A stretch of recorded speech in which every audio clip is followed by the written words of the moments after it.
হচ্ছে আপনার বর্ণমালার সামনে, শুনি একটা বর্ণমালা স্কুলটা এটার সামনে। সো ভিউয়ার্স, এতক্ষণ আমরা পুরো শনি একটা হাটটা ঘুরলাম, দেখলাম এবং বুঝলাম গরুর দাম কীরকম যেতে পারে বা কোন সাইজের গরু শনি একটাতে আছে। অবশ্যই আপনারা যে গরু কেনার আগে অবশ্যই শনি একটা হাটে একবার একটা রাউন্ড দিয়ে যাবেন। আমি মনে করি শনি একটা হাট একটু এই শুরু দিক দিয়ে একটু দামটা যদি বেশি যায়, আপনার আস্তে আস্তে দাম কমায় ফেলে পাইকারিরা।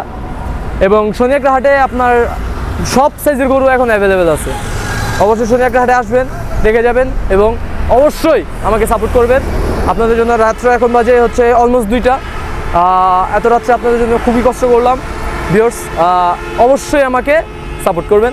সো লাইক, কমেন্ট, শেয়ার এবং সাবস্ক্রাইবটা অবশ্যই করে দিবেন এবং সাথে থাকা বেল আইকনটা ক্লিক করে দিবেন। থ্যাংক ইউ ভিউয়ার্স, আসসালামু আলাইকুম। কেউ চায় কালারফুল গরু, মোটা তাজা পিওর দেশি, কেউ আবার সস্তা পাইলে ছিল ফিগারেও খুশি, কেউ